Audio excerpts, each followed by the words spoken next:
Hello, I'm Travis Larson, and I'm an editor for Family Handyman magazine.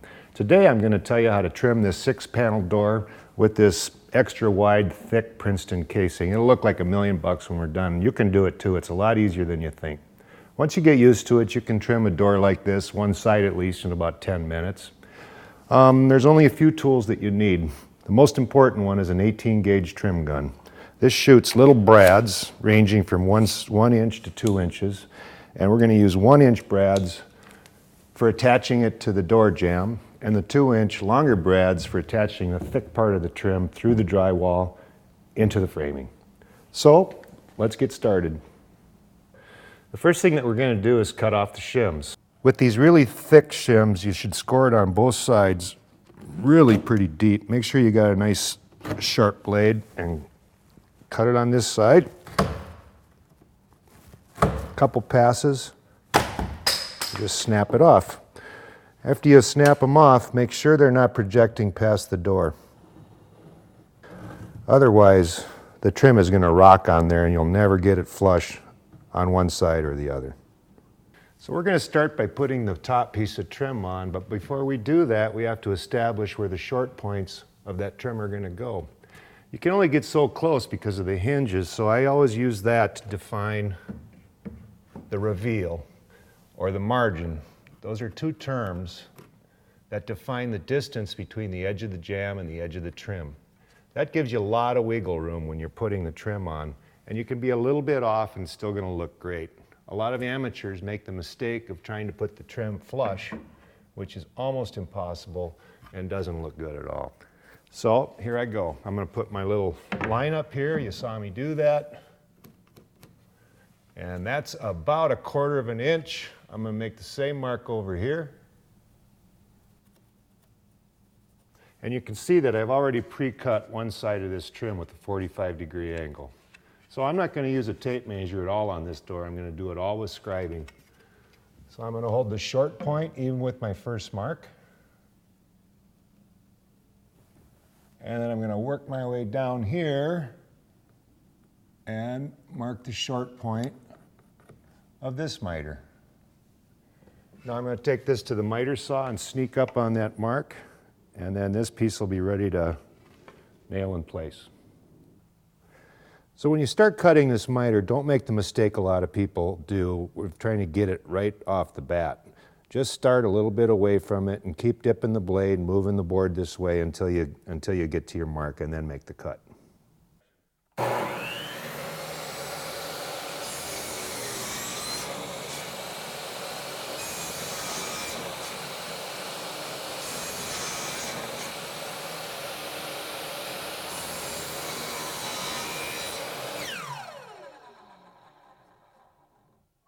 Before I do any nailing, I'm going to make sure that I cut this the right length.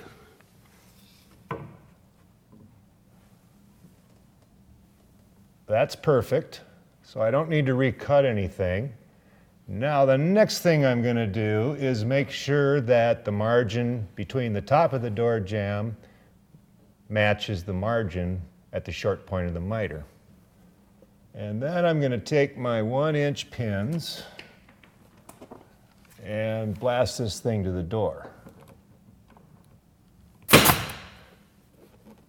There's one more tip about this, and that is keep your pins away from the outside corners, because this has a real big tendency to split if you get too close. I try to stay at least 1.5 inches away from those areas.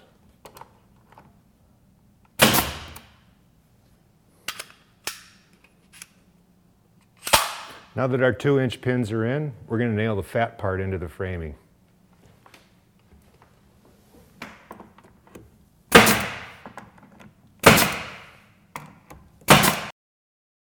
Now that the top piece is done, we're going to start on the sides. But just don't start cutting the long pieces of trim. The first thing you need to do is to use a test piece and check your miter.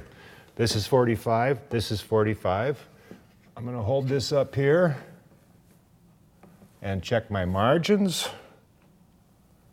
And then I'm going to take a good hard look at my miter. And it is open. It's open on the toe of the miter. So I'm going to take a little bit off the heel which is about a half a degree or so. I'm going to set my saw at 45.5, and I'm going to check it again. And if that's good, I'm going to cut that miter on my long piece for the side. Okay, I made a 45.5 degree cut on my test piece, and yeah, this is perfect. Now I'm going to cut the real angle on the real piece of trim. I cut a 45.5 degree angle on this thing, so I know the miter's going to be perfect, but I can't really cut it to length just by measuring. That's a big mistake.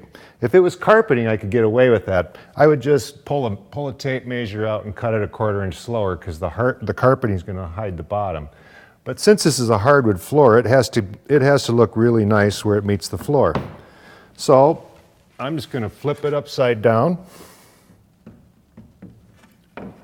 and I'm going to scribe the length and cut this part flat on the miter saw. So always take the pencil line, because when you scribe something, it's always going to be too long. So I just make sure I remove the line when I make this square cut.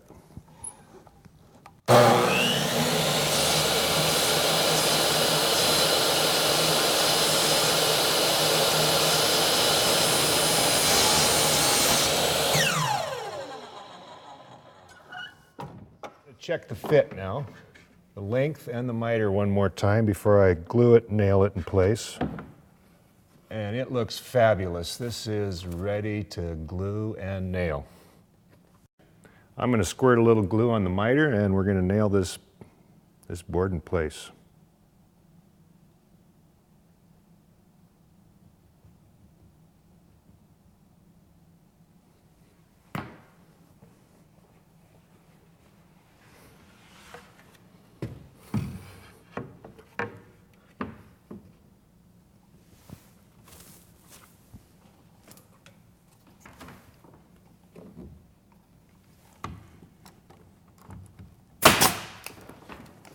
I like to nail them from both sides if you can get at it. You can't always do that, because sometimes there's a soffit or a wall right next to the gun.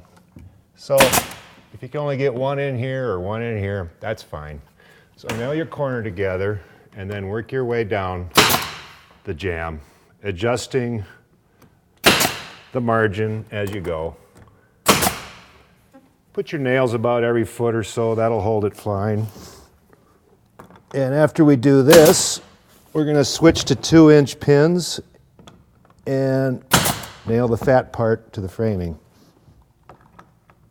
The minute you get a piece up, make sure that you wipe away the wet glue. If you leave that stuff in there, you're really going to beat yourself up with chisels or whatever it takes to get that glue out. But if you jump on it right away, it not only cleans up real easy, it also fills in all the little cracks that might be left over. So it acts as wood filler. And then when you go to paint this door, it's going to look like these two pieces of trim grew together. Perfect. We did exactly the same thing on this side as we did on that side. You can see this isn't rocket science, right? So I'm going to glue it up, nail it in place.